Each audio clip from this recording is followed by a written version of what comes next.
3 opens with the group still at large trying to figure out some weakness in Grogar, and Peach Blossom thinks she might have one. I did notice that whenever Grogar used his magic, the bell around his neck became luminescent. Interesting. Perhaps the bell is the repository of his power. Repository? Oh, yeah, right. What'd she say? She thinks the bell might be the source of his magic. Savvy? Too bad we couldn't get more of these exchanges between Wind Whistler and Peach Blossom. Basically, if they can get the bell off Grogar, he'll be powerless and they can free the others. They can lure him out to the open with Danny's tape recorder if it wasn't still back at the estate. Surprise says that's not much of an issue as they'll get it back with a surprise attack. The Trogglers in the meantime made themselves right at home in Dream Valley with the tent city around Perry's estate. However, that apparently doesn't stop Surprise from getting right to the front gate and drawing off the guards. This gives Danny and Cherry's Jubilee the opening to go in. Yippee-ki-yay! They get Danny's backpack, but the Trogglers come back so they have to escape through a window. With the tape recorder in hand, they can move on to the next phase. Now comes the hard part. Yeah, getting in and getting out is child's play compared to sticking around long enough to record Bray saying the right words. Fortunately, Bray is there and rants all the right words to a bunch of Troggles. However, that's the extent of the group's luck as they're spot and they have to split under fire. Apparently, the group rolled some high numbers for capabilities, as not only is Danny able to perfectly splice the tape to make the message they want, but Masquerade has made a lifelike costume of Bray in the middle of the woods. Geez, given a couple days, they could have reinvented Greek fire and just burned Tambelon to the ground. Masquerade goes to the wall where Grogar happens to be standing, and Danny plays the message. Masquerade then runs off, and Grogar chases after her right into the group lying in wait for him. We've got you surrounded. You're wrong, boy. I've got you surrounded. Actually, they literally do have you surrounded. The question is, does it do them any good? Grogar decides to take care of things the old-fashioned way by charging them. However, he charges himself right into a tree, which looks like the perfect opportunity to grab the bell. Unfortunately for Spike, he can't get it off of Grogar before he gets free and goes for a wild ride for his troubles.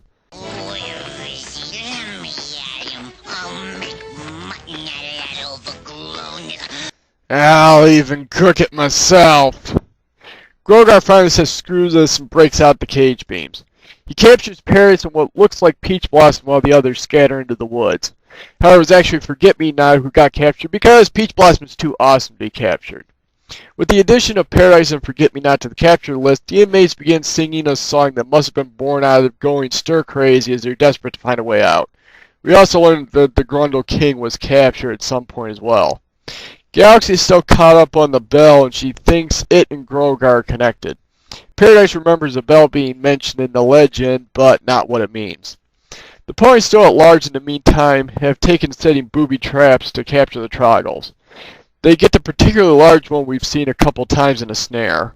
We learned something of consequence by interrogating him. Yeah, and he might tell us things if we ask him questions, too. Anyone got the Army Field Manual handy? Actually, the Troggle Drog is here to defect. He says the Troggles were captured by Grogar and forced to work for him, so he would like to see the old goat's ass kicked. Danny decides to go along with it for now and has Spike let Drog down by burning away the rope and letting him fall to the ground. Drog also brings news that Grogar intends to banish the inhabitants of Dream Valley to run out darkness in his place at midnight. I guess he's abandoned the whole hands thing after they've been so much trouble. That means that there's a ticking clock for them to free the others. Drog knows the secret way into the city, and the ponies have to follow with no better answers. Bray and Grogar, in the meantime, are discussing a plan to sweep up everyone still free. Drog leads the ponies through the underside of the city towards the dungeons. However, they come out into a chamber filled with large rocks that provide plenty of cover for an ambush, and an ambush is waiting for them. Danny calls out Drog for betraying them, and Grogar greets the group to set up the cliffhanger. Part 4 opens with the entire population of Dream Valley in Tambelon's dungeon. Danny is down about trusting Drog, but Megan says it wasn't like they had any options. Speaking of Drog, Bray tosses them in with them because he really was trying to free them, but Troggles still loyal to Grogar gave him away. Most of the Troggles would help them, but they need to get out of the dungeon first. Bray in the meantime reports to Grogar that the Moon Chick and the Baby Ponies have been captured, meaning Dream Valley has been officially depopulated. Grogar decides to celebrate and orders the Troggles to start partying like it's $14.99 or get a one-way ticket to the Realm of Darkness. You know, I've been mentioning darkness a lot, not parodying Ansem the douche from Kingdom Hearts. Darkness! Okay, I got that out of my system. Grogar starts the spell to send Tambelon back from whence it came, and his awesome-looking clock shows it's 11:30. Hasbro should have made that clock. Imagine that hellish abomination in cute My Little Pony packaging. The prisoners hear the foe celebrating, and Forget-Me-Not is able to follow the sound to a crack with fresh air coming out of it. They just need something to shove in it to break it open. Try this. I'd rather pour it in a crack than eat it. Just so long as it isn't my crack. Peach Blossom and Forget-Me-Not take the gruel up to the crack, and Button shoves it in there with her telekinesis magic, and Fizzy makes a bubble. They burst the crack open, and Megan heads out with Northstar and Forget-Me-Not. They run across Bray, and after a bit of head turning, grab the keys from him. As the ponies head to the surface, Grogar takes the news of their escape as you would expect. Cakes!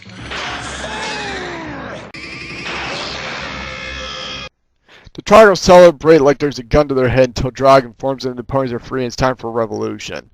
Grogar spots the escapees with 10 minutes before midnight and lays down fire to pin them. An off-comment by Spike jars Paradise's memory. The massive bell they found will destroy Grogar's power if it's rung. Yeah, it's essentially a Mario axe. You know how in the first Super Mario Bros. Game you couldn't defeat Koopa unless you were Fire Mario? So there was an axe behind him to take out the bridge if you could get past him. Yeah, that's the same concept here. Northstar flies back to the bell with Megan serving his ballast while they got literally all of the voice talent in the studio to sing the epic Let the Bell of Freedom Ring. It's catchy as hell and goes perfectly with the flow of the action. Also, unlike most songs which seem to exist outside the normal progression of events, this song is deep into it as we see the literal ticking clock counting down dauntlessly towards midnight. The bridge is even Forget-Me-Not getting Grogar to shoot the bridge to open it. Northstar hits the bell and the bell around Grogar's neck dissolves. The ponies make it across the bridge as the clock from hell strikes midnight and the spell goes off. Grogar lets out one final primal scream before dissolving away. Everyone waits to see if Megan and Northstar make it out of Tambelon just before it disappears, which they fortunately do. With Grogar gone until the late 25th century, the Trogos begin looking for a new home. Yuck!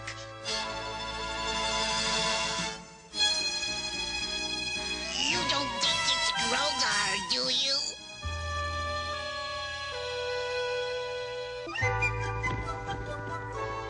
Well, we had to end on a gag after all that.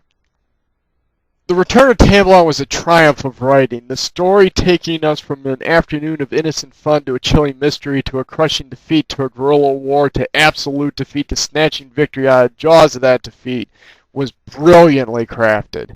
Many of the ponies made contributions and got to show off their skills and personalities. It was also against the villain who could challenge T-Rex's claim to the crown of badassery. The progression of the conflict was also so natural. The moves the ponies made against Grogar gave the sense of growing desperation. Their plans became more brazen with greater risk and less chances for success simply because they had no alternatives. By the time they followed Drog, they were literally out of options. To get that kind of conflict progression in a show for little kids is a rare treat. There were some weaknesses in the animation, like Peach Blossom being captured when it was actually Forget-Me-Not, but that's to be expected. The biggest problem was the length. 4 parts was not nearly enough time for an epic like this. Having to get the fact that the Flare Ponies and Moochik were defeated secondhand was a disgrace. This should have been a 10-part pilot to the series. No, this should have been the movie. If Return of Tambelon had been made into the My Little Pony movie instead of what we got in theaters, it would have been a smash hit success. And unlike the movie in the end of Flutter Valley, there was enough material here to fill 90 minutes, especially if you added things like introducing Danny and Molly. For one thing, they only scratched the surface with Tambelon. Many ask why would Grogar allow there to be a bell that could destroy his power. Well, to me, Tambelon itself has a malevolent power that Grogar was simply using for his own purposes. However, that meant he had to live by its rules, which meant that the giant bell was his weakness. It was a sword of Damocles hanging over his head. He could have all this power, but he had to protect the bell. They unfortunately didn't have time to go into that, and it might have gone over kids' heads, but that's what I take away from it. Grogar himself was an excellent villain. Granted, Michael Bell doesn't have the same natural menace to his voice as Victor Calorli, as he basically growled his way through this, but Grogar is every bit the villain and threat as Tirak. He had the entire population of Dream Valley in his dungeon, was only stopped by a structural failure. As you might have guessed, I gave this episode a rating of must-see. While Transformers and G.I. Joe were on an ever-steepening decline, My Little Pony finally came to its own. It was unfortunate that it was too little too late to stop Hasbro's decision to abandon animation, but it probably made sure that My Little Pony and Friends would reach 65 episodes, and My Little Pony would be considered a toy brand that could carry a cartoon series. I personally tip my hat to Michael Reeves both for this fantastic episode and providing My Little Pony with the direction it would take going forward. However, with all this talk of new beginnings, there was an ending here. This was the last story to include the Flutter Ponies. It's a shame that what was the big gimmick of the year would see such an early departure from the show and just when it was getting its feet under itself. Sure, Rose Dust had a permanent stick up her ass and Forget-Me-Not never established herself as a character, but Peach Blossom, Honeysuckle, and Morning Glory were all interesting characters and I would have liked to see more of them. I especially would have loved to have seen more conversations between Peach Blossom and Wind Whistler. I mean, who wouldn't love that?